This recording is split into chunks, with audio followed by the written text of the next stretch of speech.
¿Qué tal? Hoy nos vamos a meter de lleno a desglosar las reglas clave para determinar la renta imponible de las empresas en Perú. O sea, vamos a hablar de la ganancia sobre la cual se calculan los impuestos. Y para hacerlo bien, nos vamos a guiar directamente por el capítulo 9 de la Ley del Impuesto a la Renta, para entender de una forma sencilla cómo funciona este proceso que es fundamental.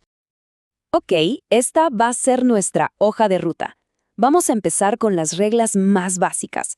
Luego nos metemos con el tema de la moneda extranjera, la valoración de inventarios, de ahí pasamos a ver casos especiales de algunas industrias y cerramos con las obligaciones contables. Vamos a darle. Bueno, arranquemos por la base de todo, por los cimientos. La regla fundamental del artículo 60, que nos dice cómo se tratan los ingresos para fines de impuestos. A ver, un punto clave del artículo 60 es que los ingresos no siempre vienen en forma de dinero. Si una empresa recibe un pago en bienes o servicios, imagínense, una consultoría a cambio de equipo de oficina, la ley exige que ese intercambio se valore. ¿Y a qué valor? A su precio de mercado en esa fecha. O sea, a la autoridad tributaria lo que le importa es el valor real de la transacción, no si hubo billetes de por medio o no. Pasemos ahora a un tema que, bueno, en un mundo tan globalizado es crucial: la moneda extranjera. Para cualquier negocio que hace operaciones en otras divisas, entender cómo manejar las diferencias de cambio es indispensable. Y esta es la pregunta del millón para muchas empresas. Si la respuesta es sí, entonces el artículo 61 se vuelve de lectura obligatoria. ¿Por qué? Porque las subidas y bajadas del tipo de cambio impactan directamente en la renta neta. Entonces, ¿qué nos dice el artículo 61? Bueno, establece un proceso súper ordenado. Cada operación se tiene que registrar al tipo de cambio del día. Las diferencias que aparecen cuando se convierte a moneda nacional, o al hacer pagos, o al ajustar los saldos al final del periodo, se consideran una ganancia o una pérdida. Pero, y aquí viene un detalle crucial, si esa diferencia de cambio viene de deudas para comprar inventarios o activos fijos, ojo, esa diferencia afecta directamente el costo de esos bienes, no se va al resultado del ejercicio. Bueno, ahora sí, metámonos al almacén, a la bodega. La forma en que una empresa valora lo que tiene guardado, su inventario, no es un tema menor, para nada. Tiene un efecto directo en su costo de ventas y, por lo tanto, en la ganancia sobre la que va a pagar impuestos. Y ojo, esto es fundamental. La ley no permite que se improvise con esto. Una vez que se elige un método de los que están aprobados, hay que usarlo de manera consistente año tras año. Aquí la consistencia es ley. Y estas son las 5 opciones que permite el artículo 62.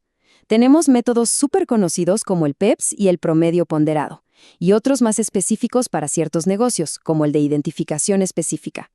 Lo importante al final del día es que la empresa elige el que mejor le funcione y se case con él. Para que quede más claro, comparemos los dos métodos más usados. El PEPS asume que lo primero que entró es lo primero que sale. Piensen en la leche en el supermercado. El método ponderado, en cambio, saca un costo promedio para todo el inventario. Es como si metiéramos todo en una licuadora y lo mezcláramos. Ahora, ¿por qué importa tanto esto? Porque imagínense un escenario donde los precios suben y suben. El método que se elija puede cambiar muchísimo el costo de ventas que se reporta y, claro, el impuesto que toca pagar. Ok, sigamos adelante. Hay sectores que tienen sus propias reglas de juego. Son un poco particulares. La ley sabe que industrias como la construcción o el comercio internacional son complejas y por eso necesitan normas hechas a su medida. A ver, pensemos en una constructora. Su gran desafío es cómo se declaran los ingresos de un proyecto que dura varios años. El artículo 63 se mete de lleno en este problema y ofrece distintas maneras de resolverlo. Para esto, el artículo 63 les da 3 caminos a las constructoras. Pueden asignar la renta según lo que van cobrando, o según el avance real de la obra. Y hay una tercera opción, pero solo para proyectos de hasta 3 años. Diferir todo, la ganancia o la pérdida, hasta que la obra esté terminada.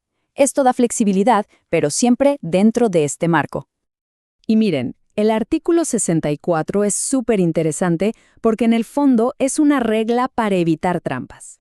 Le está diciendo a las empresas que no pueden inflar el costo de lo que importan, ni ponerle un precio más bajo a lo que exportan solo para pagar menos impuestos.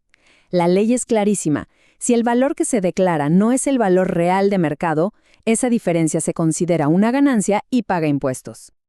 Y con esto llegamos a la recta final, a un tema que es la columna vertebral de todo esto, la obligación de llevar una contabilidad adecuada. Este requisito no es opcional, y lo que se exige cambia según el tamaño de la empresa. A ver, para las llamadas personas jurídicas, o sea, las empresas constituidas como tal, como una sociedad anónima, la regla es clarísima y no tiene vuelta de hoja. Deben llevar contabilidad completa desde el día 1. Aquí no importa si los ingresos son altos o bajos, la obligación es total, sin excusas. Pero, ¿qué pasa con los demás contribuyentes?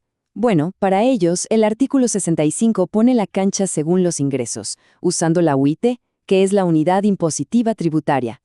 Como se ve en la tabla, para ingresos de hasta 100 UITs se pide un grupo específico de libros contables. Si los ingresos superan esa cifra, la exigencia sube a contabilidad completa. Y para ir cerrando, escuchen esta cita del artículo 66, porque es una especie de carta bajo la manga que tiene la autoridad tributaria. Más allá de todas estas reglas, la SUNAT siempre tiene la facultad de exigir más registros, libros especiales, lo que sea necesario para verificar que todo esté en orden. Es un recordatorio de que la transparencia y los registros impecables son clave. Y así cerramos este recorrido, dejando esa pregunta en el aire para la reflexión. ¿Las prácticas contables de un negocio realmente están alineadas con estos estándares? Porque cumplir no es solo una obligación, es también construir una base sólida para crecer de forma ordenada. Al final, esta ley también es una guía para una buena gestión. Gracias por acompañarnos en este clavado a la ley.